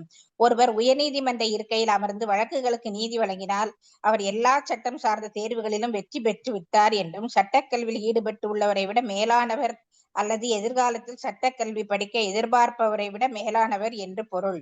அதே வழியில் புனித பெயரை உச்சரிப்பவர்கள் உண்மையில் வேத சடங்குகளை நிகழ்த்துபவர்களை விடவும் தகுதி பெற எதிர்பார்ப்பவரை விடவும் எல்லை கடந்தவர். அல்லது வேறு முறையில் சொன்னால் பிராமணர்களின் குடும்பங்களில் பிறந்தவர்கள், ஆனால் சீர்திருத்த முறைகளை மேற்கொள்ளாதவர்கள். அதனால் எதிர்காலத்தில் வேதம் சடங்குகளை கற்று வேள்விகளை நிகழ்த்துவதை எதிர்பார்ப்பவர்கள். பல்வேறு இடங்களில் பல்வேறு கூற்றுகள் உள்ளன. பகவானின் புனித பெயரை உச்சரிக்கும் எவரும் கட்டுண்ட வாழ்விலிருந்து விடுபடுவார். பகவானின் புனித பெயரை கேட்கும் எவரும் நாய் உண்பவரின் குடும்பத்தில் பிறந்திருந்தாலும் உலகத்தின் பிடிகளில் இருந்து விடுதலை அடைகிறார் என்று அவை கூறுகின்றன. ஹரே கிருஷ்ணா. ஹரே கிருஷ்ணா மாதாஜி. தேங்க்யூ மாதாஜி. இப்போ இது ரொம்ப பெரிய பர்பட். அவ்வளவு விஷயங்கள் இதுல இருக்கு. இப்ப டைம் ஒரு 4 நிமிஷம் தான் இருக்கு. அதுக்குள்ள பிரபு வந்துருவாரு பகவத்கீதை எடுக்க. நான் முடிஞ்ச அளவுக்கு சொல்றேன். அப்புறம் நாளைக்கு மறுபடியும் அதை கன்டினியூ பண்ணலாம். இப்ப ஏகோ சாஸ்திரம் தேவகி புத்திர கீதம் ஏகோ தேவோ தேவகி புத்திர ஏவ ஏகோ மந்திரஸ்தஸ்ய நாமானி யானி கர்மாப்யேகம் தஸ்ய தேவஸ்ய சேவா அப்படின்னு நாம பகவத்கீதையில பார்த்தோம். அந்த இன்ட்ரோடக்ஷன்ல நாம பார்த்திருக்கோம் ஏற்கனவே. அப்போ பகவானுடைய நாமம் ஒரே ஒரு மந்திரம், உலகம் முழுமைக்கும் ஒரே ஒரு பொது நூல், உலகம் முழுவதற்கும் ஒரே கடவுள், உலகம் முழுவதும் உச்சரிப்பது ஹரே கிருஷ்ண கிருஷ்ண கிருஷ்ண ஹரே ஹரே, ஹரே ராம ராம ராம ஹரே ஹரே. இதுதான் ராஜ மந்திரம். ஏன்னா இந்த கலியுகத்துல ஒவ்வொரு யுகத்திலும் ஒவ்வொரு முறை இருக்கின்றது. இதற்கு முன்னான ஓம் நமோ நாராயணாய அப்படிங்கிற மந்திரம். ஆனா இந்த கலியுகத்துல ஸ்ரீ சைத்தன்ய மகாபிரபு நமக்கு கொடுத்த மிக உயர்ந்த மந்திரம் என்னன்னா ஹரே கிருஷ்ண கிருஷ்ண கிருஷ்ண ஹரே ஹரே, ஹரே ராம ராம ராம ஹரே ஹரே அப்படிங்கிற மந்திரம். இந்த மந்திரத்தை ஒரு முறை சொன்னால் போதும் குற்றமின்றி அவங்க வேத வேள்விகள் அனைத்தையும் செய்யும் தகுதி பெற்றவராகின்றார். இதை பார்த்துட்டு யாரும் சந்தேகப்படக்கூடாது. அது எப்படிங்க ஒரு தடவை சொன்னா அவங்களுக்கு இவ்வளவு தகுதி வரும் அப்படின்னலாம். ஏன்னா இது ஸ்ரத்தா, அதாவது நம்பிக்கை. ஏன்னா இது இப்ப நடக்கல, இது பல ஜென்மங்களாக நடந்து கொண்டிருக்கின்றது. இந்த தூய்மைப்படுத்தி படுத்தி படுத்தி படுத்தி இந்த ஜென்மத்துல அவங்களுக்கு அந்த சுக்ருதி கிடைச்சிருக்கு. ஏன்னா 7.28 நாம பகவத்கீதையில பார்த்திருக்கோம். ஏசாம் தொந்த கதம்பாவம் ஜனானாம் புண்ணியகரம் நாம் தேக்துவந்த்வ மோக நிர்முக்த பஜதேமாம் திருடபிரதாக. அந்த திருடபிரதா அப்படிங்கிற நிலை எப்ப வரும் அப்படின்னா ஏசாம் தொந்த கதம்பாவம், பல பிறவிகளாக பாவங்களை எல்லாம் கழித்து கழித்து கழித்து புண்ணியங்களை சேர்த்து சேர்த்து சேர்த்து யாரொருவர் தகுதி பெற்றவராக ஆகின்றாரோ அவருக்குத்தான் இந்த நாமம் கிடைக்கும். ஏதோ நாம வந்தங்க, அவங்க சொன்னாங்க, கேட்டோம், உடனே சொல்லணும், நாங்க ஏதோ சொல்லிட்டு இருக்கோங்க அப்படியெல்லாம் நினைக்க வேண்டாம் யாருமே. கிருஷ்ண பக்தியில வரணும்னா, ஏன்னா இது மிக உயர்ந்த நிலை, டைமண்ட் கடை. நீங்க கல்யாணி கவரிங் போனீங்கன்னா ரொம்ப கூட்டம் இருக்கும், ஏன்னா அது ரொம்ப சீப்பா இருக்கும். அடுத்தது கோல்டு கடைக்கு போனீங்கன்னா அங்க கொஞ்சம் கூட்டம் மீடியமா இருக்கும், ஏன்னா அங்க பல மக்கள் வருவாங்க. ஆனா டைமண்ட் கடைக்கு போனீங்கன்னா அங்க யாராவது ஒருத்தர் 2 பேர் தான் இருப்பாங்க, ஏன்னா அது மிக உயர்ந்த ஸ்டேஜ். அப்படிங்கிற மாதிரி இங்க பல பிறவிகளாக நாம பலவேறு தேவ வழிபாட்டுல ஈடுபட்டு இப்போ இந்த முழுமுதற் கடவுளோட வழிபாட்டுல நாமெல்லாம் காலில் வச்சிருக்கிறோம் அப்படின்னா இது இப்ப கிடைச்சது கிடையாது, ஏதோ வந்துட்டோம் அப்படின்ற ஒரு நிலையெல்லாம் நினைக்க வேண்டாம். இதுக்கெல்லாம் நாம பல ப்ராசஸ் முதல்லயே பண்ணி வச்சிருக்கோம். இப்ப எப்படி நாம ஒரு அப்பர் கிராஜுவேஷன், அதாவது பிஜி போஸ்ட் கிராஜுவேஷன் பண்ணணும் அப்படின்னா அண்டர் கிராஜுவேஷன் பண்ணிட்டு தான் போஸ்ட் கிராஜுவேஷன் பண்ணுவோம். அப்ப யாராவது எம்ஏ படிச்சாங்க அப்படின்னா அவங்க பிஏ படிச்சவங்களா இருக்கணும், அப்பதான் எம்ஏ படிக்க முடியும். ஒரு சட்ட கல்லூரிக்கு போகணும்னா அவங்க முதல்ல ஒரு டிகிரி பண்ணியிருப்பாங்க, அப்புறம்தான் சட்டக்கல்லூரியில சேருவாங்க. அது போல நாமெல்லாம் முதல்ல முடிச்சுட்டு வந்ததுனாலதான் இன்னைக்கு கிருஷ்ண நாமத்தை நம்மளால கேட்க முடிகிறது, உச்சரிக்க முடிகின்றது. திடீர்னு வரல. அப்ப நாய் உண்பவன் சொன்னா கூட, சண்டாளன் சொன்னா கூட அவன் போன பிறவியில ஏதோ புண்ணியம் பண்ணிருக்கிறதுனால, பக்தி புண்ணியம், சாதாரண புண்ணியம் இல்ல, ஏன்னா இதுதான் தொடர்ந்து வருகின்றது. நம்ம பல பிறவிகள்ல பக்தி பண்ணிருப்போம், அந்த பக்தி நம்மளுக்கு உடனே நம்மளுக்கு கிடைக்குது ஏதோ ஒரு ஸ்டேஜ்ல. அப்போ நம்ம இதுவும் பார்த்திருக்கோம் இல்லைங்களா, நேஹாபிக்ரம நாஸ்தோஸ்தி பிரத்யவாயோனா வித்தியதே ஸ்வல்பம் அப்பியசிய தர்மசிய திராயுதோ மகதோ பயாத். ஸ்வல்பம், ஒரு சின்ன பக்தி செஞ்சா கூட அது மிகப்பெரிய பலனை தருகின்றது. ஆனா ஜட உலகுல நீங்க கோடி கோடியா சம்பாரிச்சாலும், உங்ககிட்ட கோடி கோடியாக இருந்தாலும், பல டிகிரி படிச்சிருந்தாலும் அதனால எந்த பிரயோஜனமும் கிடையாது. ஆனா பக்தி ஒரு சிறிதளவு செய்திருந்தாலும் அதனால திராயதோ மகதோ பயாத், மகதோ அப்படின்னா மிகப்பெரிய பலன் கிடைக்கும். ஆனா ஜட செயல்கள்ல நீங்க எவ்வளவு பெரிய செயல்களில் ஈடுபட்டிருந்தாலும், நான் வாழ்நாள் ஃபுல்லா உழைத்தேன் உழைத்தேன் உழைத்தேன் அதனால கோடி கோடியா சம்பாரிச்சேன் அதனால நான் சொர்க்கலோகத்துக்கு போவேங்கிறது அது வரைக்கும் தான் முடியும். ஆனா பகவானோட லோகத்தை எட்டி கூட பார்க்க முடியாது. ஏன்னா இந்த பிரபஞ்சமானது பல அடுக்குகளால், தேங்காய் எப்படி பல அடுக்குகளால் ஒரு கீழே இளநீ இருக்கும், அதுக்கு மேல தேங்காய் இருக்கும், அதுக்கு மேல ஓடு இருக்கும், அதுக்கு மேல நார் இருக்கும், அதுக்கு மேல ஒரு மட்டை இருக்கும். அது போல இந்த பிரபஞ்சமானது பல அடுக்குகளால் சூழப்பட்டிருக்கு. நிலம், நீர், நெருப்பு, காற்று, ஆகாயம், மனம், புத்தி, அகங்காரம், இப்படி பல அடுக்குகளால சூழப்பட்டிருக்கு. ஒன்றை விட ஒன்று 100 மடங்கு அதிகமானது. அதனால இந்த பிரபஞ்சத்தை விட்டு யாரும் அவ்வளவு எளிதாக போக முடியாது. நம்மளுக்கு பக்கத்து ஊருக்கே தடம் தெரியாது, அங்க போய் நடு வீதியில விட்டோம் அப்படின்னா நம்ம எங்க போறதுன்னு தெரியாது. இன்னைக்கெல்லாம் கூகுள் மேப் இருக்கு, ஆனா பகவானோட லோகத்துக்கு போறதுக்கெல்லாம் மேப் கிடையாது. ஸோ பகவானை பற்றி புரிந்து எத்தனை லோகங்கள் இருக்கின்றது, எப்படி நாம போறது அப்படின்னு எல்லாம் தெரிஞ்சுக்கிட்டாதான் நம்ம நாளைக்கே அடுத்த செகண்ட் உயிர் போகுதா, இல்ல நாளைக்கு போகுதா, அடுத்த மாசம் போகுதா, அடுத்த வருஷம் போகுதா, 10 வருஷம் கழிச்சு போகுதா. ஆனா பகவானை பற்றி தொடர்ந்து அவரது ஸ்மரணில ஈடுபட்டு இருக்கும் போதுதான் நம்மளுக்கு பகவானுடைய அந்த பக்தர்களுடைய அனுகூலம் கிடைக்கும். அப்ப நாம பகவானோட லோகத்துக்கு போக முடியும். இல்ல நாம இந்த ஜட உலகிலேயே பிறப்பு இறப்பு மூப்பு பிணி இதுலயே சிக்கி, இல்லைன்னா ஆள் புதைக்குழியில மாட்டின மாதிரி ஜட செயல்கள்ல எவ்வளவு தூரம் ஆழ்ந்து ஈடுபடுகிறோமோ அவ்வளவு தூரம் புதைக்குழியில இறங்கிட்டே இருக்கும். சோ ஆனா பக்தியில ஈடுபடும் போது அதுல இருந்து மீண்டு வர முடியும். அது ஒண்ணுதான் நம்மளுக்கு இந்த புதைக்குழியிலிருந்து மீள வாய்ப்பு. புதைக்குழியில போனவங்க பார்த்திருக்கலாம், எவ்வளவு தூரம் அவங்க மேல வர முயற்சி பண்றாங்களோ அத்தனை தூரம் கீழே அழுந்திட்டே போவாங்க, கடைசியில அவங்க ஒண்ணும் இல்லாம போயிடுவாங்க. அது போல இங்க இந்த புதைக்குழியான இந்த உலகத்திலிருந்து எப்படி மீண்டு வரணும் அப்படின்னா, பகவானுடைய திருநாமத்தை உச்சரிக்கும் போது நாம இதுல இருந்து மேல வந்துடலாம். அந்த ஆபத்து நம்ம கிட்ட இருந்து போயிரும். ஏன்னா நாம எல்லாருமே ஆபத்துக்குள்ள சிக்கி இருக்கிறோம். இது பெரிய ஒரு கடல்ல, நடு கடல்ல விழுக வச்ச மாதிரி இந்த துன்ப கடல்ல நம்ம விழுந்திருக்கோம். எங்க போனாலும் துன்பம், எந்த திக்கு பார்த்தாலும் துன்பம்.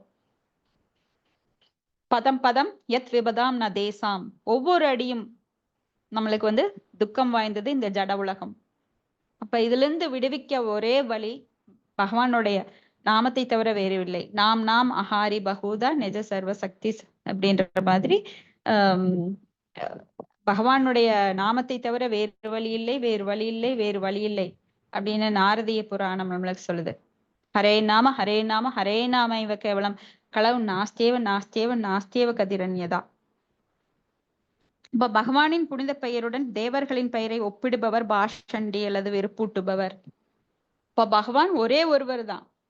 ஏகம் சாஸ்திரம் தேவகி புத்திர கீதம் ஏகோ தேவோ தேவகி புத்திர ஏவ ஏகோ மந்திரஸ்தஸ்ய நாமானியானி கர்மாப்யேகம் தஸ்ய தேவஸ்ய சேவா அப்படின்னு பகவானுடைய நாமம் ஒன்றுதான் நம்மளை இந்த ஜட உலகிலிருந்து மீட்கக்கூடியது. துக்க கடல், அந்த தீ சுத்திலும் தீ பிடிச்சிருக்கு, அந்த காட்டுல இருந்து எப்படி மீள முடியும்?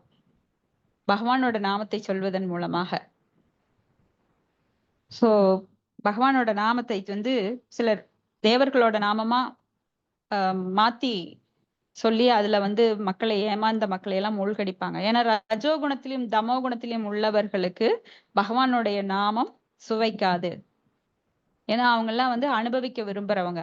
அதனால எல்லாருக்கும் ஒரே மாதிரி சாஸ்திரம் சொல்லவில்லை. சிலரெல்லாம் சாஸ்திரம் வந்து வேற வேற நாமங்களை சொல்லுது அப்படின்னு சொல்றவங்களுக்கெல்லாம் என்ன அப்படின்னா, தமோ குணத்துல உள்ளவங்களுக்கு தமோ குண புராணங்கள், ரஜோகுணத்தில் உள்ளவங்களுக்கு ரஜோகுண புராணம், சத்துவ குணத்துல உள்ளவங்களுக்கு சத்துவ குண புராணம். அதனால யாரும் கன்ஃபியூஸ் ஆக வேண்டாம். ஏன் வேற வேற தெய்வங்களை வழிபடுறாங்க அப்படின்னா, எல்லாரும் ஒரே நிலையில் இல்லை. ஃபர்ஸ்ட் ஸ்டாண்டர்டுக்கு ஃபர்ஸ்ட் ஸ்டாண்டர்ட் புக்கு தான் தரணும், செகண்ட் ஸ்டாண்டர்டுக்கு செகண்ட் ஸ்டாண்டர்ட் நாலேஜ் தான் தரணும். ஸோ காலேஜ் லெவல்ல வர்றவங்களுக்கு காலேஜ் லெவல் புக்கு தான் தரணும். ஏன்னா அவங்க தகுதி படைத்தவர்கள். அதனால தான் கிருஷ்ண நாமம் கிடைப்பதற்கு அரிது. முதல்ல இந்த மானுஷ ஜென்மம் சுதுர்லபம், மானுஷ ஜென்மம். அந்த மானுஷ ஜென்மம் கிடைச்சா கூட அந்த முழுமுதற் கடவுளோட வழிபாடு அப்படிங்கிறது ஏதோ பலருக்கு கிடைக்கிறது கிடையாது, ஏதோ சிலருக்கு தான் கிடைக்குது. மனுஷானாம் சகசேஷு கச்சித் யததி சித்தையே யததாம் அபிசித்தானம் கச்சின் மாம்வேத்தி தத்வதக. இப்ப ஆயிரம் மனிதர்கள்ல யாரேனும் ஒருவருக்குத்தான் அது கிடைக்குது. அது வந்து சூதுர்லபம்.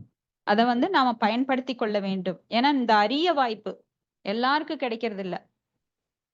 இப்போ யாராவது ஒருத்தருக்கு தான் லாட்டரி சீட்டு விழுகுது இல்லையா, அது மாதிரி நம்மளாம் அதிர்ஷ்டசாலிகள். ஆனா அந்த அதிர்ஷ்டத்தை பயன்படுத்தி கொள்ளாம குப்பையில வீசுறவங்க எத்தனை பேர்? எனக்கு வைரத்தை கொண்டு வந்து கொடுக்குறாங்க, அதனோட வேல்யூ தெரியல. ஏன்னா வைரக்கல்லை வேறு வேறு இடத்துல கொண்டு போய் காட்டினா வேறு வேறு மதிப்பு தான் கிடைக்கும். பகவானுடைய நாமத்தை அது மாதிரி பல பேருக்கு சொல்லும் போது அவங்க அப்படித்தான் நினைப்பாங்க. இப்ப செருப்பு தைக்கிறவங்க கிட்ட கொண்டு போய் வைரக்கல்ல காட்டி இதனோட விலை என்னப்பான்னு கேட்டா அவன் சொல்லுவான், இது ஒரு 100 ரூபாய் இருக்குங்க அப்படின்னு சொல்லுவான். இதே ஒரு சந்தை காய்கறி வியாபாரிகிட்ட போய் கேட்டா அவன் என்ன சொல்லுவான், ஒரு 500 ரூபாய் இருக்குங்க, எனக்கு கொடுங்க வச்சுக்கிறேன்பா. இதையே கொண்டு போய் ஒரு நகை கடையில கேட்டா அவன் என்ன சொல்லுவான்னா, அவன் சொல்லுவான் ஒரு 5000 ரூபாய் கொடுக்குறேன், இது அவ்வளவுதான் மதிப்புன்னுவான். ஆனா இதையே கொண்டு போய் ஒரு வைர வியாபாரிகிட்ட கேட்டா அவன் சொல்லுவான், இது 5 கோடி, இந்த கல்லோட மதிப்பு 5 கோடி, இது எப்படி உங்களுக்கு கிடைச்சது அப்படின்னு கேட்பான். அப்போ வச்சிருக்கிறவன் சொல்லுவான், இவ்வளவு மதிப்பு இருக்கா, நானும் ரொம்ப சீப்பா நினைச்சிட்டேன், 50 ரூபாய் சொன்னானே அந்த செருப்பு தைக்கிறவன் அப்படின்னு சொல்லி அதை கெட்டியா பிடிச்சுப்பான். அது போல நம்மளுக்கு நாமத்தோட மகிமை தெரியல, இப்ப தெரிஞ்சிருக்கு. நம்ம என்ன பண்ணணும், அதை கெட்டியா பிடிச்சுக்கணும். ஹரே கிருஷ்ண மந்திரத்தை நேரம் கிடைக்கும் போது, நேரம் கிடைக்கிறப்ப இல்ல, எப்பொழுதும் மனசுக்குள்ள ஓடிட்டே இருக்கணும், 24 மணி நேரம். ஹரிதாஸ் தாக்கூர் அப்படிதான் சொன்னாரு. ஹரே கிருஷ்ண கிருஷ்ண கிருஷ்ண ஹரே ஹரே, ஹரே ராம ராம ராம ஹரே ஹரே. இது ஒன்றும் பலன் கருதும் செயல் கிடையாது. இதை கொடுத்தா அது கிடைக்கும். ஏன்னா நாமம் சொல்லுவதன் மூலமாக எனக்கு பலன் கிடைக்கணும்னு சொல்லக்கூடாது. நாமம் சொல்லுவது எதற்காக? பகவானிடம் அன்பை வளர்த்து கொள்வதற்காக. இது முக்கியமான விஷயம். பல பேர் நினைக்கிறாங்க இந்த நாமம் சொல்றதுனால எனது பாவங்களை கழித்துக் கொள்கிறேன். இது அபராதங்கள்ல ஒன்று, 10 அபராதங்கள்ல ஒன்று. நாமம் சொல்லுவதன் மூலமாக நமக்கு நன்மை கிடைக்கும் அப்படின்னு நினைச்சு சொல்லக்கூடாது. பகவானிடம் அன்பு ஏற்படுத்தி சொல்றதுக்காக. எப்படி ஒரு தீய தொட்டாக்க அது தெரிஞ்சு தொட்டாலும் தெரியாம தொட்டாலும் என்ன ஆகும், நம்மளுக்கு புண்ணாகும். அப்ப பகவானுடைய நாமம் நம்ம வந்து பாவத்தை கழிக்கிறதுக்காக சொல்லலைன்னா கூட பகவான் மேல அன்பை ஏற்படுத்திக் கொள்வதற்காக நாம் தொடர்ந்து உச்சரிக்கும் போது மலைமலையான பாவங்கள் என்ன ஆகும்னா அது அப்படியே கரைஞ்சிட்டே வரும். ஏன்னா நம்மளுக்கு இந்த ஜென்மத்துல பாவங்களை எல்லாம் கழிக்கக்கூடிய வாய்ப்பு கிடையாது. ஏன்னா அது மலைமலையா இருக்கு. அப்போ அந்த மலையில இருக்கிற ஒரு பிடியை எடுத்து நம்மளுக்கு பகவான் இந்த ஜென்மத்துல என்னால இதுதான் தாங்க முடியும், அதனால முதுகுல இதை மட்டும் சமந்துக்கோ, இந்த கஷ்டத்தை கழிச்சுட்டு அடுத்த ஜென்மத்துல கன்டினியூ பண்ணுன்னு நம்மளுக்கு கொடுத்தார். அப்ப அந்த மலைமலையான பாவங்களை எப்பொழுது கழிப்பது? நாம பகவானுடைய திருநாமத்தை சொல்லும் போது ஒரு தீக்குச்சி போதும், ஒரு நாமம் போதும், அந்த மலைமலையான பாவங்கள் அனைத்தும் கரைந்து விடும்.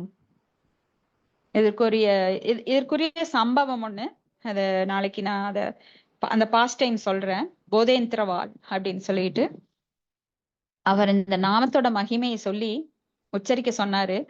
அப்ப அது அந்த ஸ்டோரியை நாளைக்கு எல்லாருக்கும் சொல்றேன். அவ்வளவு ஒரு முக்கியமான ஸ்டோரி. அது உண்மை சம்பவம், ஸ்டோரி கிடையாது, கதை கிடையாது, உண்மை சம்பவம். ஆனா இந்த காலத்துல இல்ல, ஒரு 5000 ஆண்டுகளுக்கு முன்னாடி நடந்தது. அப்ப அந்த நாமத்தை சொல்வதன் மூலமா எப்படி என்னென்ன அதிசயங்கள் நடைபெற்றது அப்படிங்கிறதுக்கு இது ஒரு சாட்சி. ஏன்னா அந்த காலத்துல அப்படியெல்லாம் நடந்தது அப்படின்னா அதையெல்லாம் நாம இன்னைக்கு நினைவு கூர்ந்து அதுல நம்பிக்கை வச்சு இப்ப நாம ஜபம் செய்வோம்.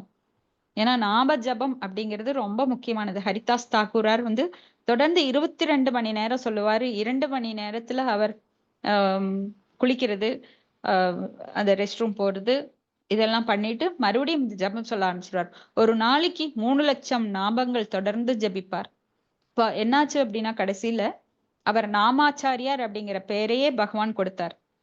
அது மட்டும் இல்ல, அவரை நிறைய பேர் பொறாமப்பட்டு ஒரு முஸ்லிம் குலத்துல பிறந்து இந்துக்களோட நாமத்தை சொல்றாரு. ஏன்னா முஸ்லிம் இந்து அப்படிங்கிற இதெல்லாம் கிடையாது, எல்லாம் சனாதன தர்மம், எல்லாருக்கும் ஒரே தர்மம். அதைத்தான் நாம திரும்ப திரும்ப பாக்குறோம். ஏகோ தேவ தேவகி புத்திரேவ அப்படின்னு, ஏகோ மந்திரஸ்தஸ்திய நாமானியானின்னு. இப்போ எல்லாருக்கும் ஒரே தர்மம் தான். தர்மம்ங்கிறது இந்தியாவுக்கு ஒரு தர்மம், பிரிட்டிஷ்காரனுக்கு ஒரு தர்மம் அப்படின்னு எல்லாம் கிடையாது. நாட்டுக்கு நாடு சட்டம் தான் வேறுபடுமே தவிர மனிதனுக்கு பகவான் கொடுத்தது வேதைச சர்வேர் அகம் வேத வேத்யோ வேதாந்த கிருத் வேத விதேவச்சாகன்னு ஒரே சட்டத்தை தான் எல்லாரும் ஜீவராசிகளுக்கும் கொடுத்திருக்காரு. அப்போ கர்மா அப்படிங்கிறது மனுஷங்களுக்கு தான், விலங்குகளுக்கும் கிடையாது. விலங்குகளுக்கு எதிர்வினை பாவ புண்ணியம் எல்லாம் கிடையாது, மனுஷங்களுக்கு தான். அதை யார் கொடுத்தார் அந்த சட்டத்தை அப்படின்னா பகவான் தான். அதனால பகவானோட சட்டத்தை யாராலும் மாற்ற முடியாது. பகவான் என்ன சொல்றாரோ அதுதான் சட்டம். அதனாலதான் யுதிஷ்டர் ஒரு தடவை நான் பொய்யெல்லாம் பேச மாட்டேன், கிருஷ்ணர் சொன்னாருன்னு கேட்க அஸ்வத்தாமன் இறந்துட்டானெல்லாம் சொல்ல மாட்டேன்னு சொன்னப்ப என்னாச்சு, அவரது தேர் ஒரு அடி மேல போற தேரு தரை தட்டிருச்சு. ஏன்னா பகவான் சொல்றதுதான் சட்டம். அது பொய்யா இருந்தாலும் உண்மையா இருந்தாலும் நம்மளுக்கு தான் பொய் உண்மைன்னு இருமைகள் துவந்தங்கள்ல இருக்கும். ஆனா பகவான் துவந்தங்கள் அற்றவர், இருமைகள் அற்றவர். ஏன்னா அவர்தான் அனைத்திற்கும் எல்லா சட்டத்துக்கும் அதிபதி அவர்தான். அவர் சொல்றதுதான் சட்டம்.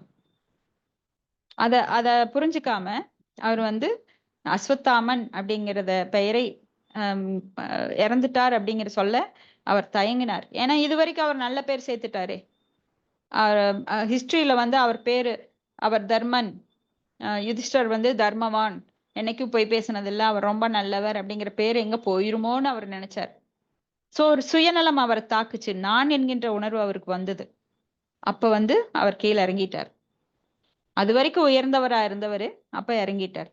அவரோட தேர் தரை தட்ட ஆரம்பிச்சிருச்சு. இந்த மாதிரி பகவானுடைய நாமம் ரொம்ப புனிதமானது. இத நிறைய பேசலாம், ஏன்னா அவ்வளவு விஷயங்கள் இருக்கு பகவானோட நாமத்தை பத்தி. ஹரே கிருஷ்ண கிருஷ்ண கிருஷ்ண ஹரே ஹரே, ஹரே ராம ராம ராம ஹரே ஹரே. இதனோட அர்த்தம் என்ன? ஓ ஸ்ரீமதி ராதா ராணி, ஓ கிருஷ்ணா, எனக்கு உங்களுக்கு சேவை செய்யும் வாய்ப்பை தாருங்கள் அப்படின்னு நம்ம கேட்கிறோம். இப்போ பகவானுக்கு எப்படி சேவை செய்வது? பகவானுக்கு போய் டைரக்டா சேவை செய்யறதா? பகவானே உன் துணியை துவைச்சு போடுறேன், உனக்கு மட்டும்தான் செய்வேன், திருப்பதி வெங்கடாசலபதிக்கு மட்டும்தான் காசு மாலை போடுவேன், அதெல்லாம் கிடையாது. அடியேனுக்கு அடியேனாக, தாசானு தாசனாக, யாரெல்லாம் பகவானுடைய பக்தர்களோ அவர்களுக்கு சேவை செய்தாலே பகவான் ரொம்ப திருப்தி அடைஞ்சிருவார். நேரா போறவங்களுக்கு கூட கம்மியாத்தான் கொடுப்பார். ஆனா அவர்களுடைய அடியவர்களுக்கு சேவை செய்யறவருக்கு எப்பொழுதும் அவர் தன்னுடைய கருணையை வாரி வாரி வழங்குறார். இதுக்கும் நிறைய பாஸ்ட் டைம் இருக்கு. இதெல்லாம் நம்ம கொஞ்சம் கொஞ்சமா பார்க்கலாம். இதோட இப்ப கிளாஸ் முடிச்சுக்கலாம். கொஞ்சம் வெயிட் பண்ணுங்க. கிருஷ்ணா பிரபு ஒன்னும் வரல. அவருக்கு ஃபோன் பண்ணி கேட்குறேன்.